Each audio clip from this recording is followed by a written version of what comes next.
परमेश्वर के वचन में पढ़ेंगे मत्ती 6 उसकी 19 आयत में।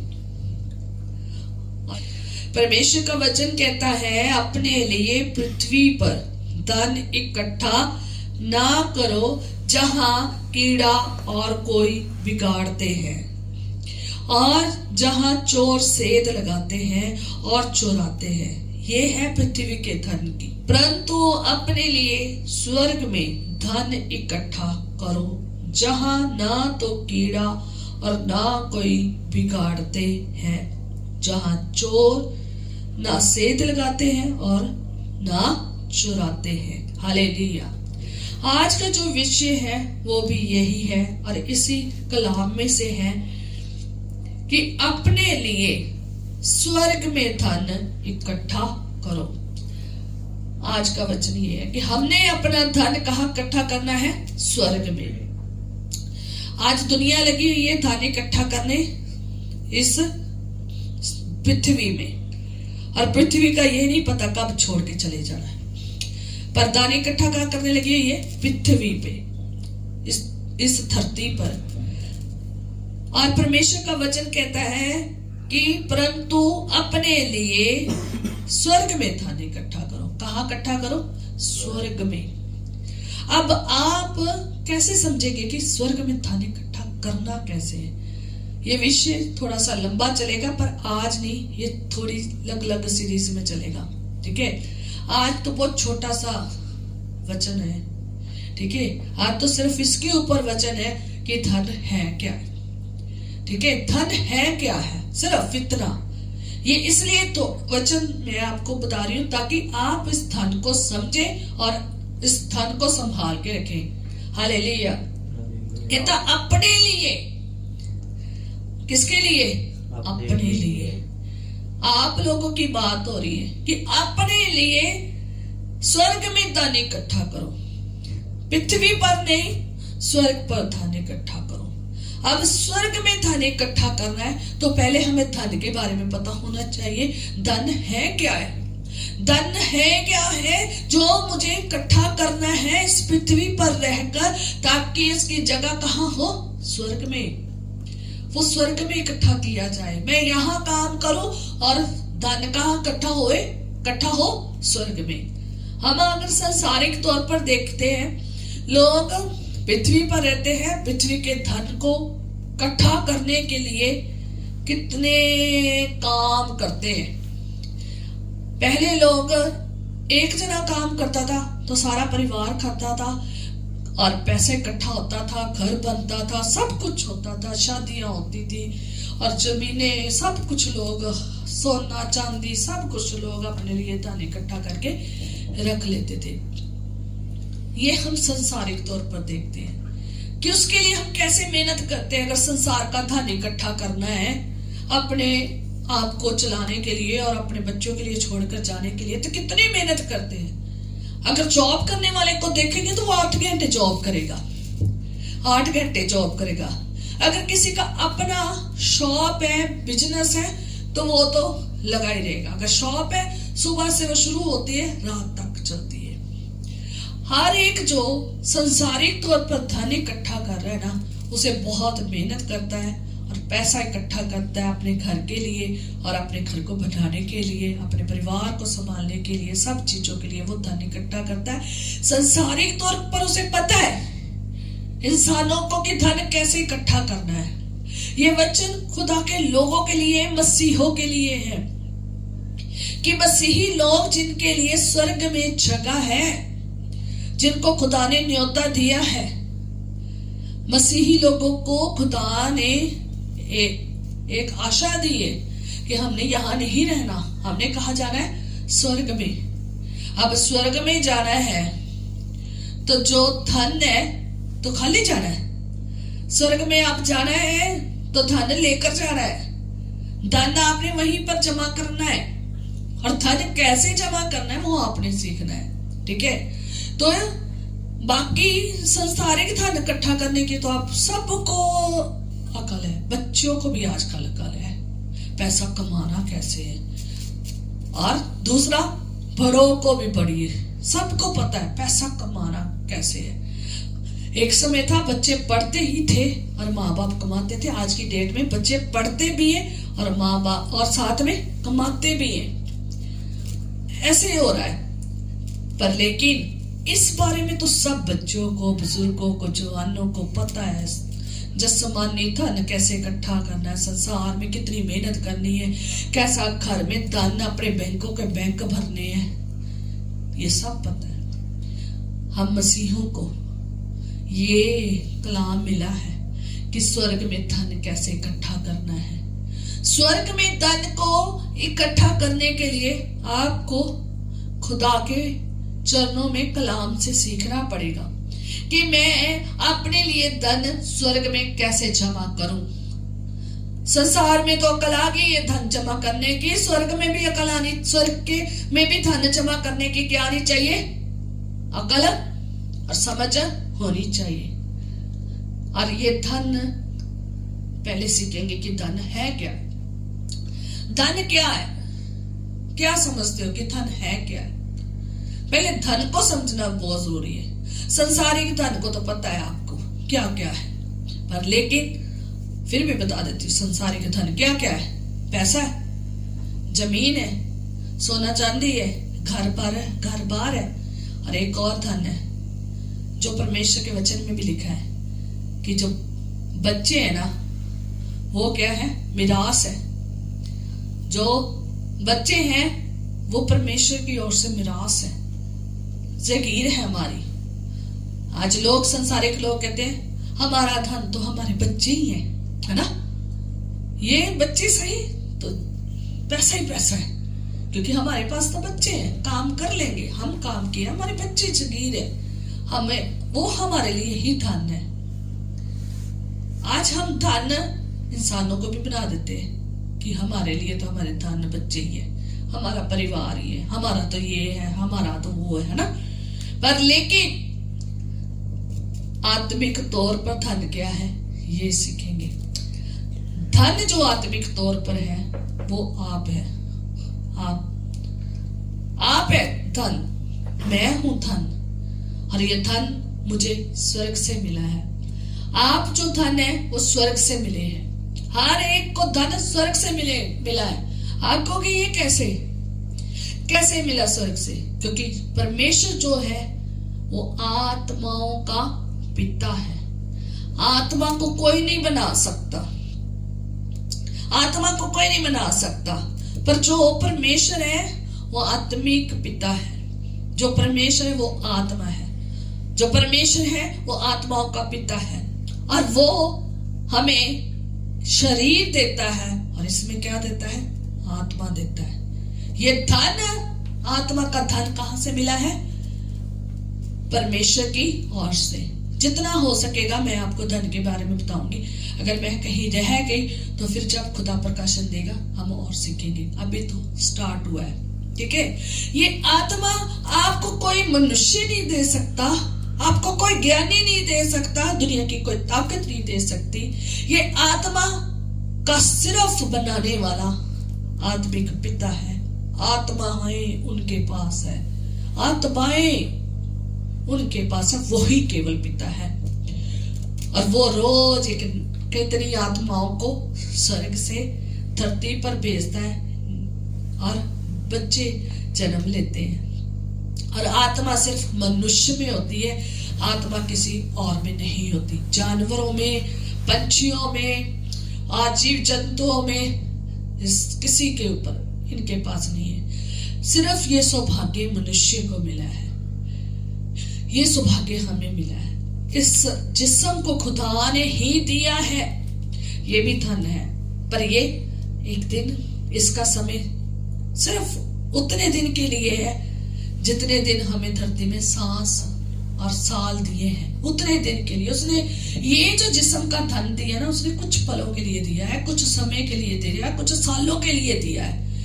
ये धन कुछ सालों के लिए हमें मिला है। पर लेकिन जो आत्मा का धन है ना वो परमानेंट है। बंदा मर भी जाएगा तो भी आत्मा किसके पास पहुंचेगी? खुदा के पास, क्योंकि आत्माओं का पिता कौन है? परमेश्वर है। उसने संस्थान की उसने प्लेस बनाया हुआ है, स्थान बनाया हुआ है कि सब आत्माएं जब सब लोग जो यहाँ पर पैदा हुए हैं, तो जो मर रहे हैं, तो उन्होंने कहाँ पहुंचना है, उसने स्थान बनाया हुआ है और वो अपने स्थान पर पहुंच रही है और वो अपनी जगह पर पहुंच रही है। उसने जगह तैयार की हुई है। हमें सबको खुदा ने आत्मा दी है, ये एक धन दिया है। हमें क्या मिला है? ये धन मिला है, आत्मा धन मिली। ये शरीर धन मिला है कुछ समय के लिए। ये शरीर मिट्टी है और मिट्टी में क्या हो जाएगा? मिल जाएगा। क्योंकि जब खुदा ने आदम और हवा को बनाया और उन्होंने गुनाह किया, तो खुदा ने क्या कहा? उत्पत्ति उसका 3 बाब उसकी 18 आयत में उसने क्या कहा? परमेश्वर ने क्या कहा आदम को? तो मिट्टी है, तो मिट्टी में क्या हो जाएगा? मिल जाएगा। क्योंकि तू मिट्टी से निकाला गया है, तू मिट्टी से निकाला गया है, तू मिट्टी है, तू मिट्टी में ही मिल जाएगा। ये शरीर जो है ये मिट्टी में मिल जाना है। ये पृथ्वी की सारी वस्तुएं मिट्टी में ही मिल जानी है। पर लेकिन धन कौन सा है जो स्वर्ग में जमा होना है? ये घर आपने जो बनाया ये तो स्वर्ग में नहीं जाएगा। जाएगा? ले जाएगा। कब्र में जब जाते हैं लोगों को लेकर, मरे हुए पर्सन को, जब कोई पर्सन मर जाता है, जब उसको लेके जाया जाता है, वो खाली ही जा रहा होता है। घर कहाँ है? पीछे। जो उसने घर बनाया वो पीछे, जो उसका परिवार वो पीछे, उसका बैंक पीछे, उसके कपड़ों में जो पैसा इकट्ठा किया है, लॉकर, सब क्या है? पीछे। उसने महंगी से महंगी वस्तुओं से अपने घर को भर दिया, वो क्या है? पीछे। सब कुछ कहाँ छोड़ गए? पीछे। आप अकेला गया है, आप अकेला गया है। चाहे उसको पूरा सोने से भी भर दो, वो वहीं पे धरती पे ही रह जाएगा। वो आसमान पे जाके खत्म हो जाएगा, जमा हो जाएगा? नहीं। धरती का धन, धरती की वस्तुएं, धरती की चीजें और धरती में ही रह जाएगी। पर जो परमेश्वर का धन है ना, जो परमेश्वर ने धन दिया, वो परमेश्वर के पास जाएगा। यही अकेला धन नहीं जाएगा। आत्मा के साथ धन इकट्ठा क्या हो रहा है वो आज हम सीखेंगे। जो स्वर्ग में जाकर जमा हो रहा है, इकट्ठा हो रहा है। यीशु मसीह जो हमारे खुदा है वो क्या बता रहे हैं, पढ़ सकते हैं। 2 कुरिन्थियों 4 उसकी 7 निकाले। परमेश्वर का वचन क्या कहता है? परंतु हमारे पास, किसके पास? हमारे पास वह धन मिट्टी के बर्तनों में रखा गया है। अब मिट्टी के बर्तन कौन से हैं? हम क्या है? हम क्या है? मिट्टी के बर्तन। हम मिट्टी के बर्तन हैं। खुदा ने अलग अलग तरीके से बनाया है इंसान को। खुदा ने जब शुरुआत में इंसान को बनाया, स्टार्टिंग में जो इंसान बनाया गया, उसको कहां से बनाया? मिट्टी से। और अपने श्वास उसमें फूका तो वो जिंदा प्राणी बन गया। आदम मिट्टी से बना था, स्वर्ग से नहीं कुछ लाया गया था, धरती में से मिट्टी से निकाला गया। जो स्वर्ग से आया था वो खुदा का जीवन का सांस था, खुदा की आत्मा थी जो उसके अंदर भरी गई, जो उसके अंदर भेजी गई और वो जिंदा प्राणी हो गया। हालेलुया। और जब पहली बार आप देखोगे ना, खुदा ने जब बनाया तो जैसे आज बच्चे पैदा होते ना, वैसे नहीं होते। खुदा ने मिट्टी ली, आदम को बनाया और उसके बाद औरत को बनाया। उसने आदम की पसली में से पसली, मांस में से मांस लिया और उससे औरत को तैयार किया। पहले नंबर पे जो पैदाइश हुई है ना, वो मिट्टी से हुई है। और जो पहले नंबर पर खुदा ने मनुष्य की पैदाइश की है, वो एक बच्चे के रूप में नहीं, एक यंग जवान के रूप में पैदाइश की है। वो किसी माँ से पैदा नहीं हुआ, किसी बाप से पैदा नहीं हुआ। वो कहां से पैदा हुआ? मिट्टी से। खुदा के हाथों के द्वारा बना, गोद कर खुदा के हाथों से तैयार करके पुतला फिर बनाया गया, उसमें जिंदगी का सांस फूका गया। पहले तरीके का ये पैदाइश है। दूसरे तरीके की क्या पैदाइश है? फिर बच्चे पैदा होने शुरू हुए माँ बाप के द्वारा। दूसरी पैदाइश ये है, बच्चे पैदा होने शुरू हुए। और तीसरी पैदाइश कौन सी है? तो यीशु मसीह है। पाक रूह से पैदा हुए, इंसानों से नहीं पैदा हुए। और चौथी पैदाइश कौन सी है? जो हम रूह में से पैदा हुए। अब हम संसार के द्वारा नहीं, ना लहू से ना मां से, बल्कि किसके द्वारा पैदा हुए हैं? रूह से। जब हम रूह में चलना शुरू कर देते हैं। और ये जो धन है ये मिट्टी में रखा है, मिट्टी में रखा कहता, परंतु हमारे पास वह धन मिट्टी के बर्तनों में रखा है। हमारे पास ये धन जो है ना मिट्टी के बर्तनों में रखा गया है। ये हमारा जिस्म जो है ये मिट्टी का बर्तन है। हम मिट्टी से बने हैं और मिट्टी है, और एक दिन मिट्टी में ही ये सब कुछ रह जाना है। हमारी सिर्फ आत्मा परमेश्वर के पास जानी है और उसने न्याय देना है, उसने न्याय चुकाना है। शरीर ने नहीं न्याय चुकाना, खुदा के द्वारा दी हुई आत्मा ने क्या करना है? न्याय चुकाना है। और इस मिट्टी के बर्तनों में सिर्फ केवल आत्मा ही नहीं है, और भी बहुत कुछ है। हालेलुया। ये मिट्टी का बर्तन खुदा ने खाली पुतला नहीं बना दिया, मूर्ति नहीं बना दी, इसमें जिंदगी का सांस फूका है, अपनी आत्मा को भरा है। आत्माओं के पिता ने आत्मा डाली है और जिंदा प्राणी बनाया है, इसमें जान डाली है। ठीक है, इसमें जान डाली है, और जान ही अकेली नहीं डाली, इसमें अकल भी डाली है, सामर्थ भी डाली है। जैसे जैसे आप कलाम में जाते जाएंगे तो आप इस मिट्टी के बर्तन में कौन कौन से धन है वो आपको दिखने शुरू हो जाएंगे। हालेलुया। और ये परमेश्वर के वचन में से ही हम देखेंगे। हालेलुया। ये मिट्टी के बर्तन सिर्फ वो मूर्ति नहीं बना दी गई जो ना बोलती है, ना सुनती है, ना चलती है, कुछ काम नहीं करती, बल्कि ये मिट्टी का बर्तन वो है जो परमेश्वर बनाता है, जिसमें धन इकट्ठा करता है। और ये धन हमें परमेश्वर की ओर से मिलता है, और ये धन हमने परमेश्वर के लिए ही इस्तेमाल करना है। और लिखा है कि वह असीम सामर्थ हमारी ओर से नहीं वरन परमेश्वर ही की ओर से ठहरी। यही लिखा है, परमेश्वर ही की ओर से ठहरे। ये परमेश्वर की तरफ से हमें मिली। हमें इतनी सामर्थ नहीं है कि अपने आप को खुद को क्रिएट कर सके। है थी सामर्थ? नहीं, हमें तो कुछ सूझबूझ नहीं है। हमें इतनी सामर्थ नहीं है कि इस मिट्टी के बर्तनों को अपनी तरीके से चला सके, अपने तरीके से चला सके। एक्स्ट्रा सा भी नहीं हम ले सकते।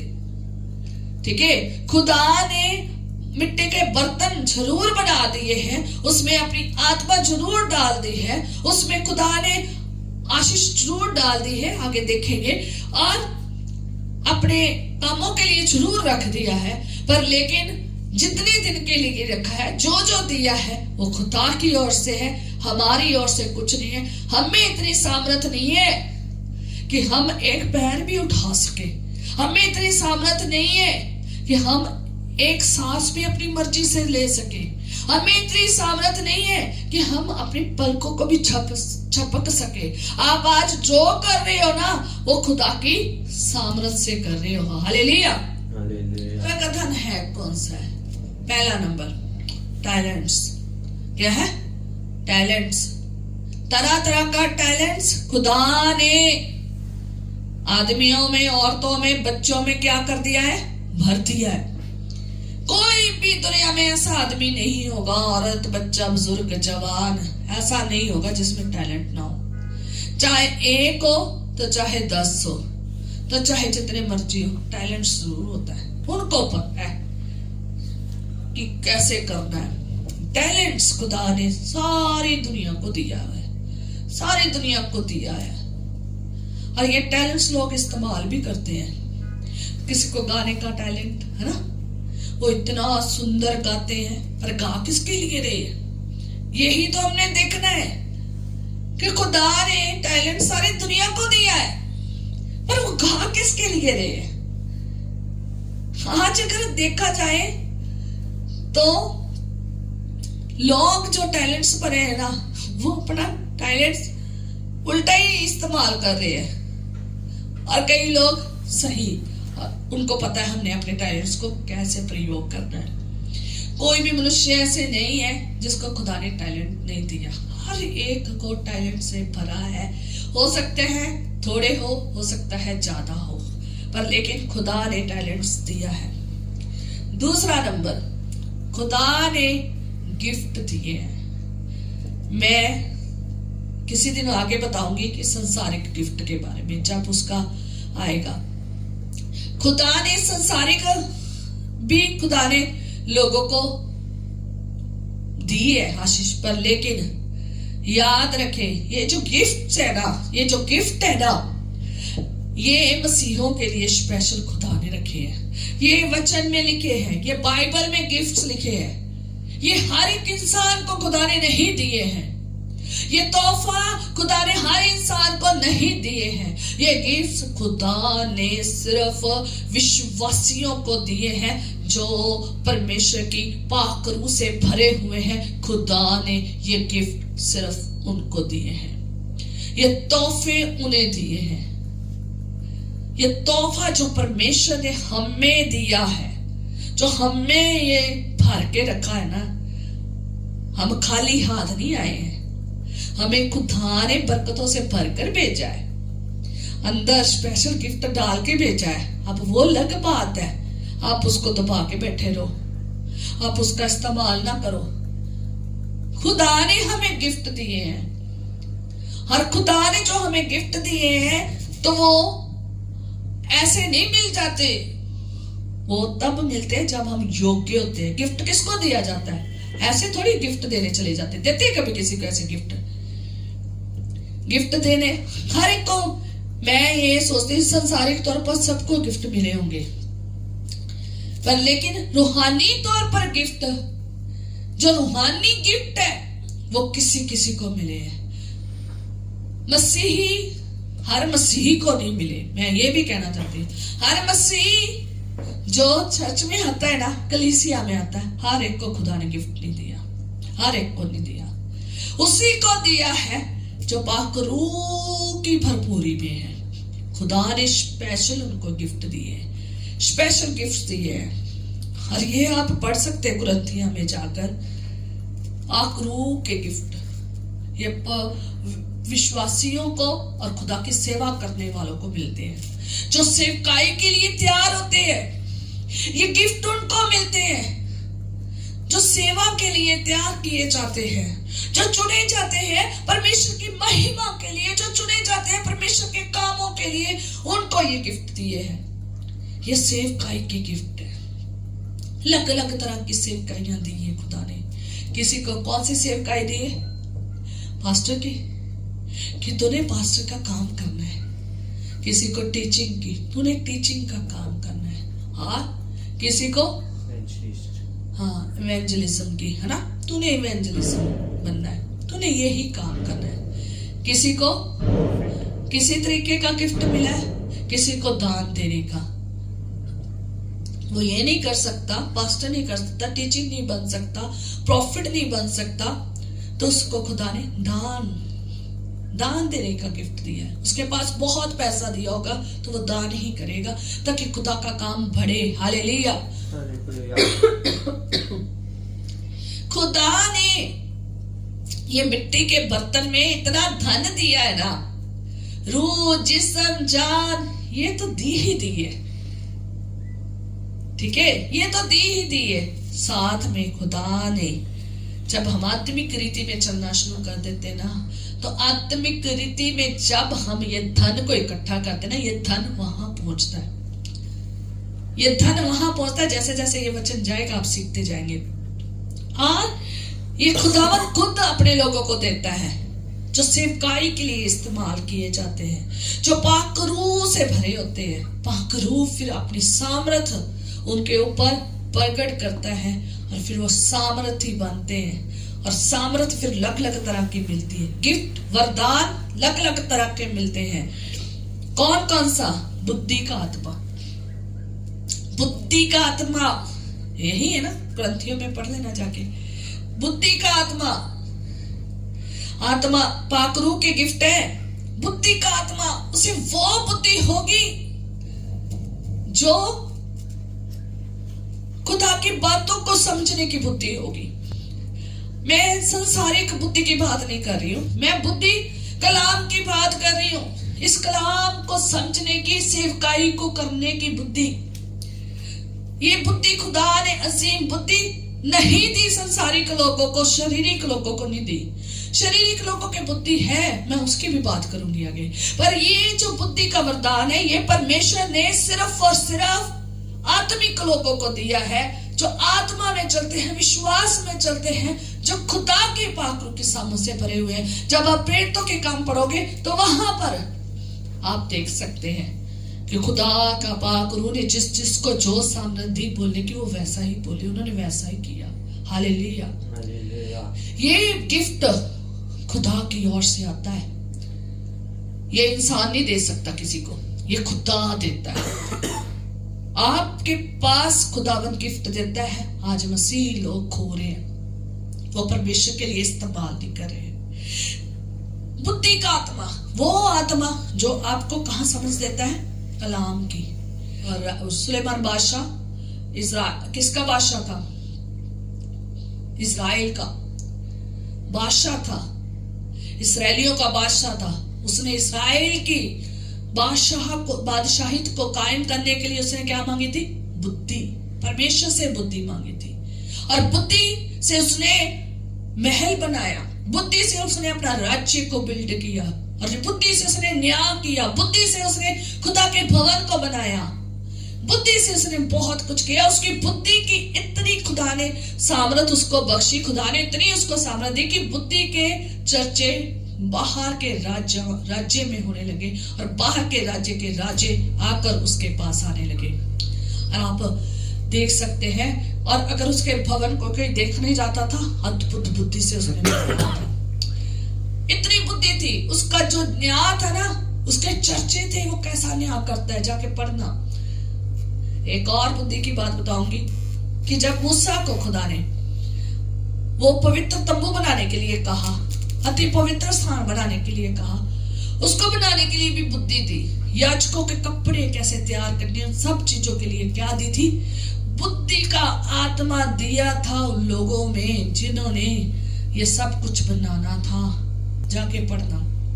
खुदावंद की दी हुई बुद्धि को आप तभी समझ सकते हैं कि खुदावंद कैसा सच चाहता है, और वैसी ही चीज बननी चाहिए। बुद्धि का आत्मा होना बहुत जरूरी है, ताकि आप वैसा बनो जैसा परमेश्वर चाहता है। बुद्धि का आत्मा जो संसारिक लोग हैं वो नहीं समझ सकते, वो इस कलाम को नहीं समझ सकते। आज हर एक बंदा आकर बोलना शुरू कर देता है, बाइबल की बातों के ऊपर आके बोलना शुरू करता है। कल थोड़े दिन पहले मैंने एक वीडियो देख रही थी, और वहां पर एक आदमी था, और आप जानते होंगे, और वो बोल रहा था लूत जो इनका क्या है, नबी है, कहता है इनका पैगंबर है, और उसने अपनी बेटियों के साथ ऐसे किया, और ऐसे ऐसे करके उन्होंने किया। मैं हैरान रह गई कि तूने हमारी बाइबल नहीं पढ़ी, तूने कभी वचन नहीं सुना, तूने कभी बाइबल नहीं पढ़ी, तू तो इतने गहरे मस्से में नहीं गया, तू इस बुद्धि की आत्मा ही नहीं तेरे पास, तू कैसे बाइबल को समझ सकता है? अन्य जाति के लोग इस खुदा के कलाम को नहीं समझ सकते हैं। मैं सच में बताऊं तो मसीह नहीं जल्दी समझ सकते हैं, जब तक खुदावन ना समझाए तो नहीं समझ सकते हैं, नहीं समझ सकते हैं। उनको पहली बार बताना चाहिए तो पैगंबर है ही नहीं था, वो तो खुदा का वो तो पैगंबर ही नहीं था, वो तो पैगंबर के तौर पर नबी नहीं था। अब उसको कौन समझाए, कौन इन लोगों के साथ मत्था मारे कि वो पैगंबर नहीं था? वो किस स्थान में रह रहा था? किसको खुदा ने, अब्राहम को खुदा ने बुलाया, और खुदा ने अब्राहम को जब बुलाया तो उसने साथ में लूत को भी ले लिया, अपने परिवार को भी लिया, तो लूत को भी ले लिया। खुदा ने लूत को नहीं बुलाया था, लूत को किसने बुलाया था? इब्राहिम ने। उसने उसको ले लिया, उनकी जमीन हुई ज्यादा, और उन्होंने क्या किया? उन्होंने कहा कि अब बहुत ज्यादा माल धन हो गया, बहुत बढ़ गया है, अब हमारे नौकर चाकर आपस में लड़ाई करे, अब तू अगर जिस जगह में जाना है ना तू वहां जा, तू दाहिनी ओर जाएगा तो मैं बाहिनी ओर जाऊंगा, तो तुम बाहिनी ओर जाएगा तो मैं दाहिनी ओर जाएगा, तू कौन सा इलाका चूज करना कर ले, जो तुमने करना तुम वहां चला जा। और उसने अपने लिए बहुत अच्छा इलाका चुना, पर उस टाइम वहां गुनाह नहीं था, पर लेकिन वो उस जगह में रहा तो बहुत ही खुशहाली वाला इलाका था, बहुत। तो उसने वहां रहना शुरू कर दिया, वो अलग हो गया, वो खुदा के भेजे हुए बंदे से क्या हो गया, अलग हो गया। बुद्धि की बातें किसके पास थी, खुदा की बातें किसके पास थी, अब्राहम के पास थी। लूत को किसके साथ रहना चाहिए था, अब्राहम के साथ रहना चाहिए था, पर लेकिन वो अलग हो गया। जैसे ही वो अलग हुआ तो उस जगह में रह रहे थे और भी अन्य जाति के लोग रह रहे थे। इतना गुनाह, वो सदूम अमूरा को खुदा ने उस गुनाह की वजह से तबाह कर दिया। वो उस जगह रह रहे थे जहां क्या था, गुनाह था, और गुनाह में ही जिंदगी बताई जा रहे थे, चाहे वो खुदा को मानते थे, पर लेकिन वहां का सारा प्रभाव, वहां की सारी चीजें, उनके बच्चे, उनका परिवार देखता था। उनको निकालने के लिए किसने गुजारिश की, अब्राहम ने ही की। जब उसको पता चला सदूम अमूरा खत्म होने वाले हैं, उसने ही परमेश्वर के आगे गुजारिश की और लूत को उस गुनाह वाली दुनिया से निकाल कर दूत कहाँ ले आए, बाहर ले आए। उनको निकाल कर ले आए। वो तो गुनाह की दुनिया में रह रहा था, वो तो उनमें अपना जीवन बसर कर रहा था। वो बहुत बढ़िया दुनिया थी, बहुत ही बढ़िया देखने में थी, काम अच्छे नहीं थे, गुनाह से भरे होते, जिसकी वजह से परमेश्वर ने तबाही कर दिया। आज ही वो गुनाह यहाँ दिख रहे हैं, किसी दिन जा खुदा के वचन में सिखाएंगे। और वो वहां से भागा, हाट पर चला गया, वहां पर उन्होंने लग रहना शुरू किया। वो पैगंबर नहीं था, नबी नहीं था, वो कहाँ रह रहा था, कहां से उसकी जिंदगी कैसी हो गई, किस स्थान में, गुनाह के जीवन में, नरक में रह रहा था। उनके जीवन में कैसी चीजें बच्चे ने एक्सेप्ट की और कैसे उन्होंने क्या कर दिया, ये उनको पता नहीं चला। और नाले उनका मोटिव गलत तरीके से नहीं था, वो एक अच्छे तरीके से वो करना चाह रही थी। उसकी बेटियों ने किया था और करना चाह रही थी। याद रखें, ये अजीम बुद्धि ये संसारिक लोग नहीं समझ सकते, शारीरिक लोग नहीं समझ सकते। वो मसीह जो शारीरिक पर ज्यादा ध्यान देते हैं, काम काज में, परिवार में फंसे हुए, जिनके पास परमेश्वर की अभिलाषा नहीं है, जो परमेश्वर की पाक रूह में नहीं रहते, सामर्थ्य में नहीं रहते, उनके पास ये अजीम धन नहीं है, अजीम धन नहीं है, ये गिफ्ट नहीं है। ये मैं जल्दी शॉर्ट में बता देना चाहती हूँ, बुद्धि का आत्मा, समझ का आत्मा, ज्ञान का आत्मा उनके पास नहीं है।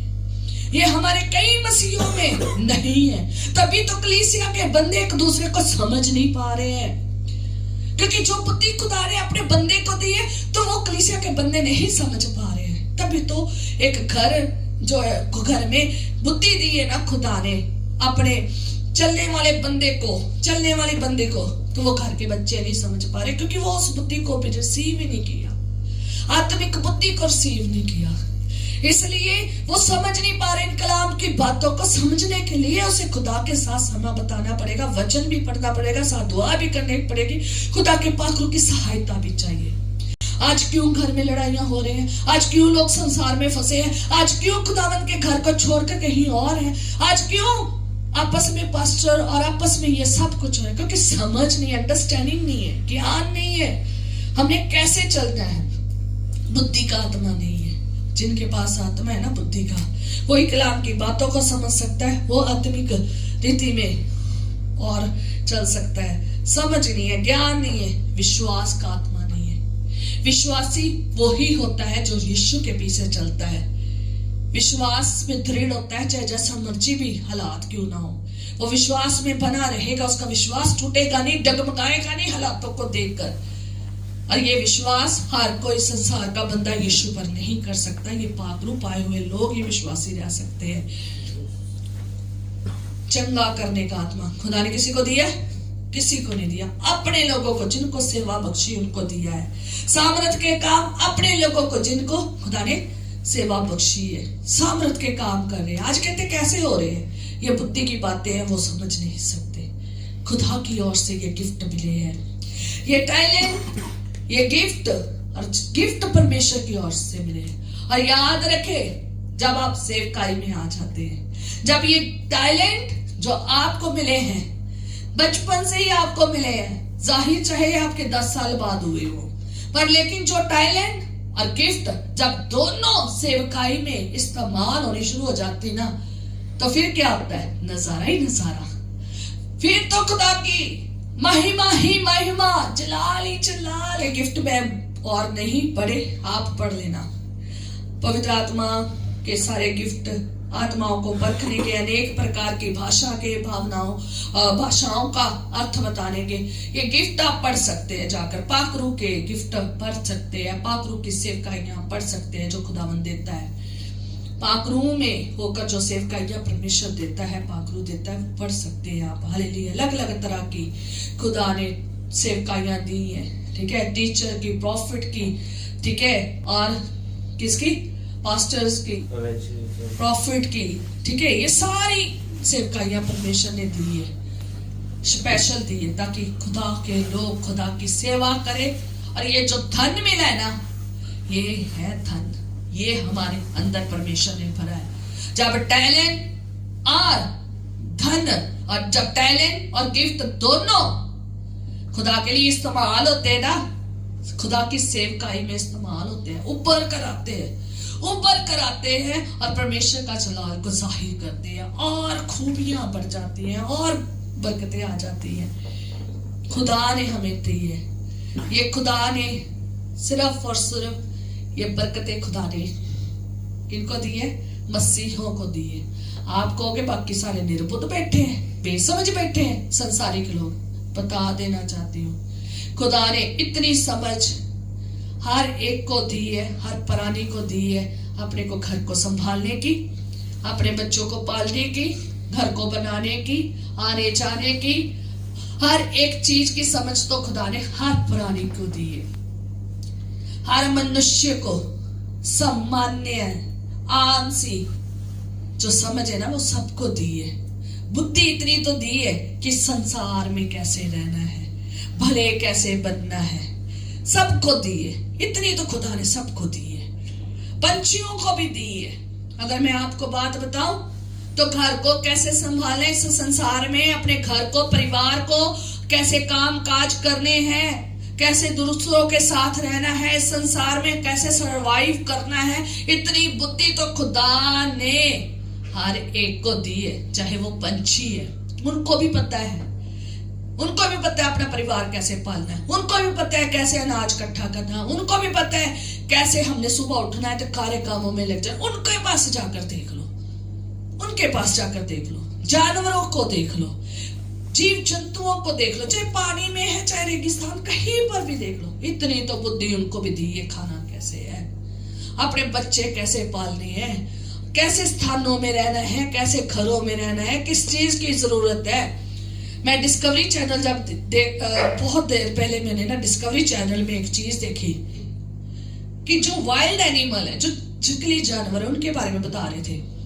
जब उन्हें पता चला कि अब पानी खत्म होने वाला है, सूखने वाला है, और हमारे परिवार नहीं जो पी पाएगा, इनफ नहीं है, सारा खत्म हो जाएगा खाना पीना, तो वो बता रहे थे कि जानवर एक जगह से दूसरी जगह चले जाते हैं जहां पर उन्हें पर्याप्त परिवार के लिए पानी और खाने को मिले।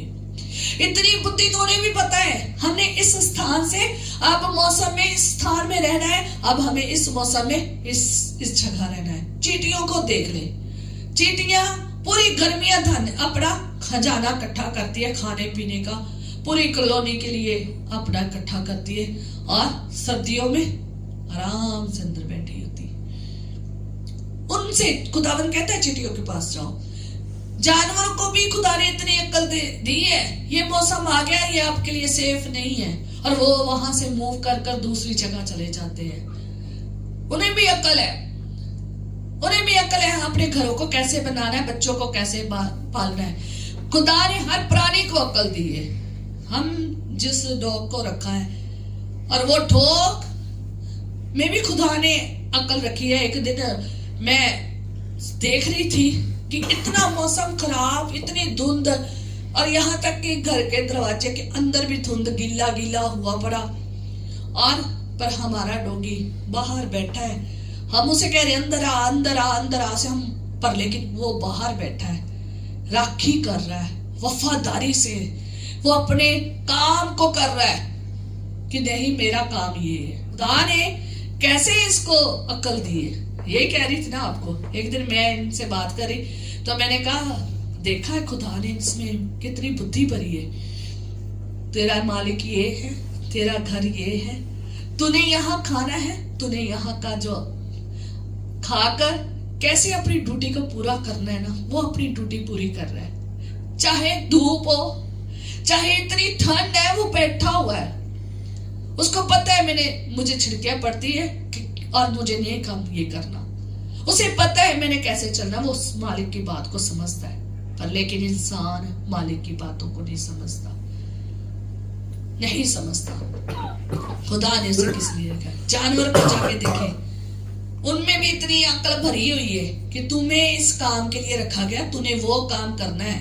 हमने नहीं उसे कहा कि तू जाकर वहां पर बैठ, जाकर क्या कर, चौकीदारी कर। हम उसे अंदर डालते हैं, वो बाहर भाग पर जा रहा है, वो हमारी जान खा जाता है। मुझे बाहर ही जाना है, मुझे बाहर ही जाना है, मेरा काम जो है ना चौकीदारी का वो मैंने करना ही करना। हम उसे कहते हैं अंदर आ अंदर आ, उसे कोई ठंड से लेना देना नहीं है, वो बाहर ही बैठा है। इतनी अकल तो उसको भी खुदा ने दी है, अकल दी है, इतना तो दिमाग उसमें, इतना सा जो दिमाग है ना उसने फिट कर दिया परमेश्वर ने कि तेरा काम ये है। जानवरों का, प्राणियों का हर एक को उतना दिमाग दिया है कि जितनी उनको जरूरत है, इंसानों को दिया है। पर लेकिन ये गिफ्ट, ये आशीष, ये बुद्धि, ये समझ, ये अजीम बुद्धि, ये अजीम समझ, ज्ञान, ये चिंगाई करने का, ये नरोई करने का, ये सेवकाई करने का, ये पाखरू के गिफ्ट का, पाखरू की सेवकाइयों का ये गिफ्ट खुदा ने सिर्फ किसको दिया है? अपने विश्वासियों को, जो उसके ऊपर विश्वास करते हैं। अब आप देखें मसीही कितने ज्यादा भरे पड़े हैं चर्च में, क्या सबके पास गिफ्ट है कि संसारिक की उतनी अकल लेकर बैठे हैं, समझ और बुद्धि लेकर बैठे हैं। आजकल लोगों की संसारिक बुद्धि भी खत्म हो गई है, संसारिक तौर पर भी निर्बुद्ध हो गए हैं, उन्हें वो भी नहीं पता कैसे संभालनी है। आज का संसार में भी बुद्धि जितनी दी है ना खुदा ने, वो भी बिगाड़ ली उन्होंने, वो भी नहीं सही इस्तेमाल कर रहे। कुछ ही चंद लोग अपने लिए इस्तेमाल कर रहे हैं। आत्मिक बुद्धि को कैसे संभालोगे? आत्मिक धन को कैसे संभालोगे? मैं आगे किसी दिन बताऊंगी। संसारिक धन और आत्मिक धन है। ये संसारिक धन इतना सा तो खुदा ने सारे संसार के प्राणियों को दिया है, हमें सब संसारिक, जितने भी सारे संसारिक लोग उनको दिया है। पर लेकिन जो खुदा में चलते हैं उनको इतना सा धन, जो ये पाखरू का धन है ना, ये पाखरू की जो आशीष है ना, वो सिर्फ विश्वासियों को दी है। ये गिफ्ट्स जो है ना वो विश्वासियों को दिए, ये वरदान विश्वासियों के दिए। ये खास आशीष है, ये खास खुदा की बरकत है जो हर एक को नहीं खुदावंद देता, उसको देता जो योग्य है। आज बहुत सारे मसीही लोग ये गिफ्ट्स को लेकर अपनी महिमा के लिए इस्तेमाल कर रहे हैं। वो धन परमेश्वर के वहां इकट्ठा नहीं हो रहा। ये धन जब परमेश्वर की ओर से हमें मिलता है तो ये धन उसके लिए मिलता है, उसकी महिमा के लिए इस्तेमाल करना है। और ये जब हमें अपना धन खुदा ने जो दिया इस्तेमाल करते हैं ना, वो वहां पर इकट्ठा होता है। हालेलुया। हमने अपनी खास तौर पर ध्यान रखना है, इस धन को अपने अंदर संभाल के रखना है। ये जो परमेश्वर ने आपको टैलेंट, आपको गिफ्ट दिए हैं, इनको क्या करना है? संभाल के रखना है। ये पाखरू के गिफ्ट्स है, जो पाखरू के फल है। फल मैंने पिछले दिनों में बताए थे ना, ठीक है। और ये फल जो पाक रूह के अपनी मैं पढ़ूंगी, प्रेम, आनंद, शांति, आपको ऑलरेडी पता है सारे। ये पाक रूह के फल सिर्फ खुदा ने अपने लोगों को, अपने विश्वासियों को, अपने मानने वालों को दिए हैं, जो उस पर विश्वास करते हैं, जो उसकी राह पर चलते हैं। ये उनके पास है और किसी के पास नहीं है, और किसी के पास नहीं है।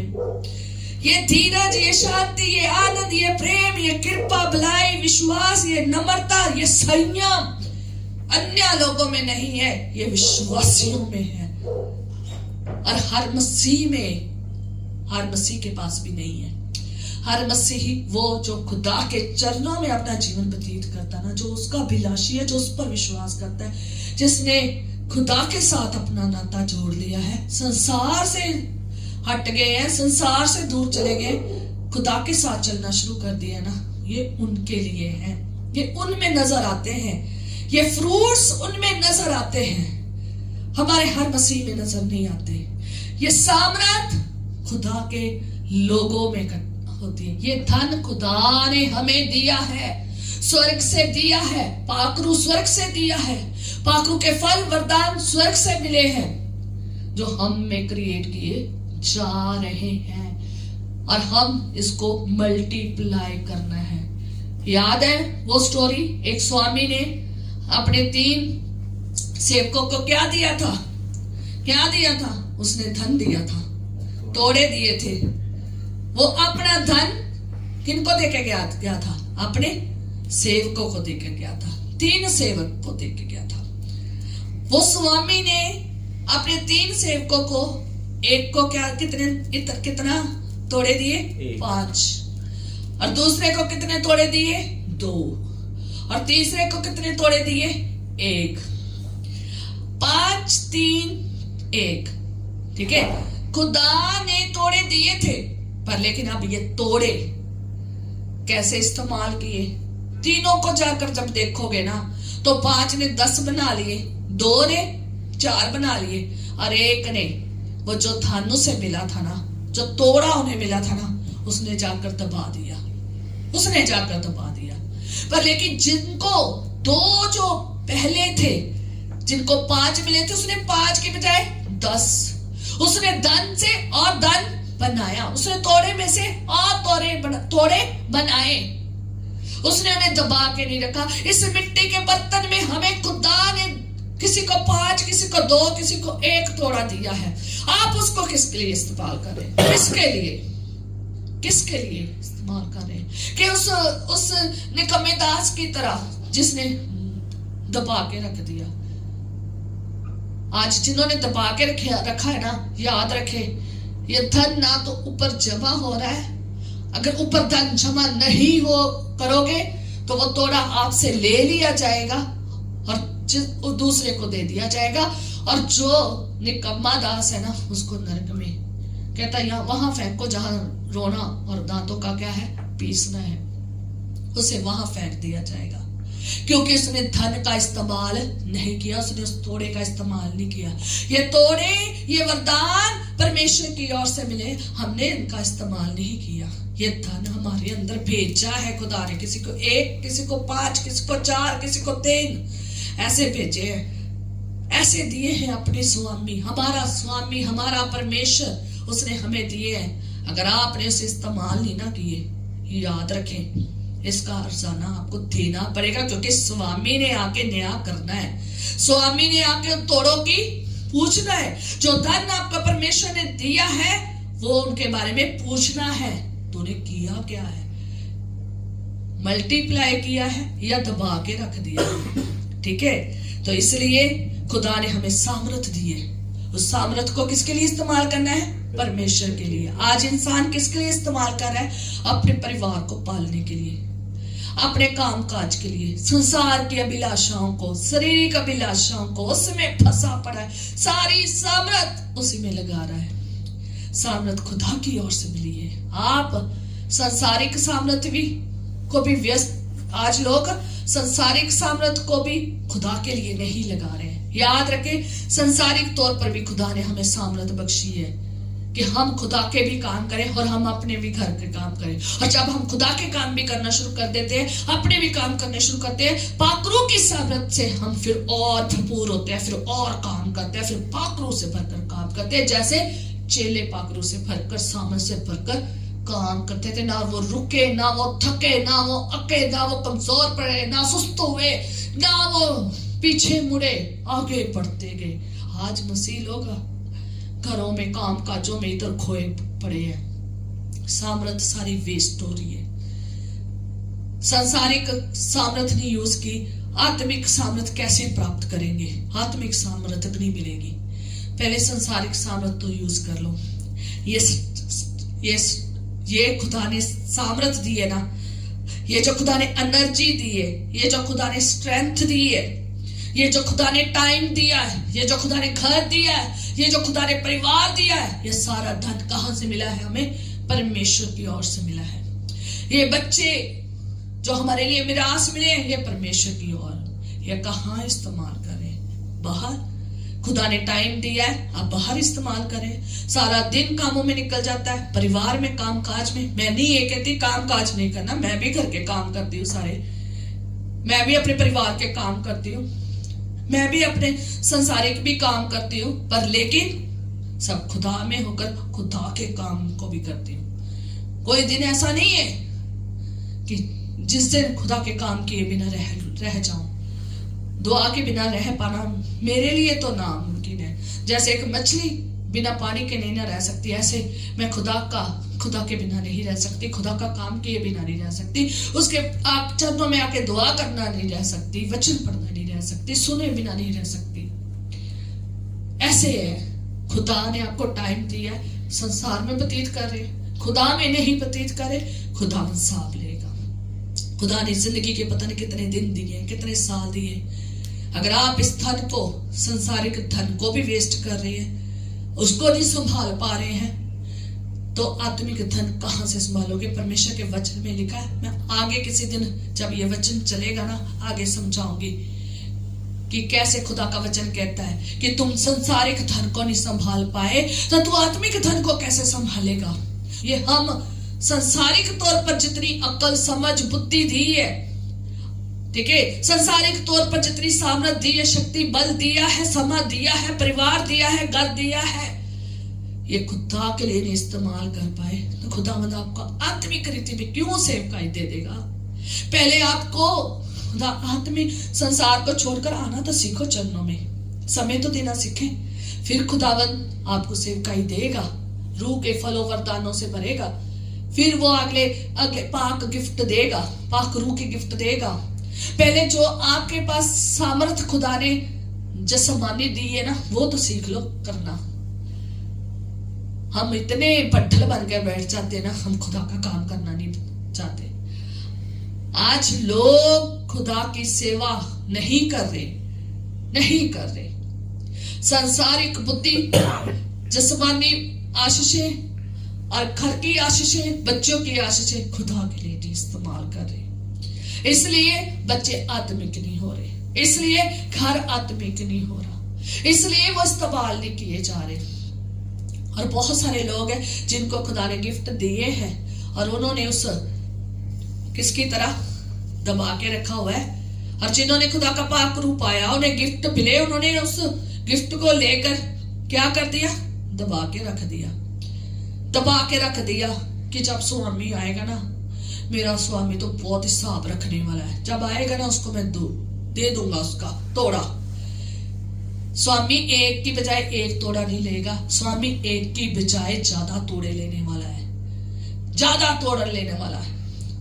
आपको उसने एक धन दिया, आप उसके धन को वहां स्वर्ग में कितना इकट्ठा कर रहे हैं। खुदावंद चाहता है तुम धन को वैसा ही इकट्ठा करो जैसा जिसने 5 की जगह कितने बनाए? 10। जिसने 2 की जगह कितने बनाए? 4। अगर आपको कब मिला है उसको इस्तेमाल करें, उसको 2 बनाए, 5 को 10 बनाए, ज्यादा मिला तो 5 को 10 बनाए। ये धन वहां पर इकट्ठा करे। और जब खुदावंद हमारा स्वामी हमसे जब इन धन का हिसाब किताब पूछेगा ना, तो वो कहेगा धन्य हो तुम जिन्होंने मल्टीप्लाई किया है, जिन्होंने इसको बढ़ाया है, जिन्होंने धन का इस्तेमाल किया है। मैं जानती हूं कि मेरे पास जो धन था ना, मैं आपको बताती हूँ फिर मैं खत्म करती हूँ। मेरे पास जो धन था खुदा ने अपने कलाम का दिया, जो भी खुदा ने मुझे दिया, और मैंने उसको इस्तेमाल किया। मैंने खुदा को कहा, खुदावन यहां तो सुनने वाला कोई भी नहीं है, यहां तो सुनने वाले बहुत कम लोग हैं। खुदा ने जो मुझे धन दिए तो मैंने खुदा से कहा, खुदावन यहां सुनने वाले तो बहुत कम लोग हैं, पर लेकिन तेरा धन को कैसे इस्तेमाल करूं। और मुझे आइडिया आया, मेरे मन में जो आया विचार कि तूने कलाम तो सुनाना ही सुनाना है, इस छोटे ग्रुप को, इस छोटी सी संगति को कलाम सुनाना ही सुनाना है। तो क्यों ना कलाम इसको रिकॉर्ड कर और वो को सुना। जिनको इस धन की जरूरत है, जिनको इन कलाम की जरूरत है, क्यों ना वो जाने और सीखे और बरकत को पाए। और मैंने अपने धन का इस्तेमाल अलग अलग तरीके से किया है। मैंने खुदा से मांगा कि खुदावन मैं अपने धन का कैसे इस्तेमाल करूं। मुझे खुदा ने वचनों के द्वारा, मुझे खुदा ने अपने लोगों के द्वारा, मुझे खुदा ने कलाम के द्वारा सिखाया है। मुझे खुदा ने सिखाया कि कैसे अपने धन का इस्तेमाल करना है। दुआ किन के लिए करनी है, जो तुझे जानते नहीं है, और जो जानते हैं उनके लिए कैसे दुआ करनी है। ये धन जो मुझे दुआ करने का मिला है, मैंने कैसे उसका प्रयोग करना है। महिमा के लिए, प्रार्थना के लिए कैसे, विनती निवेदन के लिए कैसे करना है। जो मुझे जानते हैं, जो नहीं जानते उनके लिए भी प्रार्थना करती हूँ, ताकि मेरा धन इस्तेमाल हो जो मुझे खुदा ने दिया है, ताकि जिस पात्र में खुदा ने मुझे आशीष दी है ना, वो पात्र परमेश्वर की महिमा के लिए इस्तेमाल हो। और मैं चाहती थी बहुत सारा धन मैं इकट्ठा करूं, ताकि मेरा धन स्वर्ग में इकट्ठा हो। दुनिया में मैं चाहे कंगाल दिखूं, दुनिया में चाहे मेरे पास कुछ ना हो, वो है मेरे पास बहुत कुछ, मैं ये बता देना चाहती हूँ, मेरे पास है बहुत कुछ है, पर लेकिन दुनिया में मैं कंगाल चाहे रह जाऊं, पर लेकिन खुदा के घर में मैं कंगाली ना मेरी रहे। खुदा के घर में मेरा अजीम धन बना रहे, और उसको धन को बढ़ाने के लिए खुदा का पाकरू की जरूरत है, समझ की जरूरत है। इसलिए खुदा से कहे, खुदावत पाकरू की सहायता से, खुदा से कहे, पाकरू से कहे, मेरी सहायता कर, मैं इस धन को कैसे मल्टीप्लाई करूं, ताकि ये धन स्वर्ग में इकट्ठा हो। और मैं इस धन को जब इकट्ठा कर लूं तो मैं वहां पर मेरा स्वामी, मेरा खुदा खुश हो मेरे धन को देखकर। इसलिए याद रखें, आप धन है, अपने आप को इस्तेमाल करें। आपके पास बहुत संसारिक धन है, वो परमेश्वर के लिए इस्तेमाल करें। आज बहुत सारे लोगों के पास बहुत पैसा है और वो अपना पैसा उड़ा रहे हैं, पर लेकिन पैसा इसलिए नहीं दिया गया कि वो अपनी ऐशो और प्रस्तियों में इधर उधर उठा दे, वो इसलिए दिया गया कि परमेश्वर की महिमा के लिए और उन लोगों के लिए इस्तेमाल हो जिनके पास नहीं है। इसलिए खुदावंद आपको ज्यादा देता है। खुदा ने आपको सामर्थ दी है, इसलिए नहीं दी कि आप अपने लिए ही, अपने परिवार के लिए इस्तेमाल करो, आप खुदा के लिए भी इस्तेमाल करो और आप औरों के लिए, जिंदगियों के लिए भी इस्तेमाल करो। खुदा ने बुद्धि इसलिए दी है कि अपने लिए ही नहीं इस्तेमाल करो, बल्कि और जो लोग जिनके पास बुद्धि नहीं है उनको बुद्धि के वचन सुनाओ, उनकी जिंदगियां बचा लो। ये समझ, ये सारे गिफ्ट इसलिए दिए हैं कि आप इनका इस्तेमाल करो, ताकि बहुत सारी रूहें बचाई जाए और धन वहां पर इकट्ठा हो। आमीन। आए प्रार्थना करेंगे। खुदावंद पाक करो।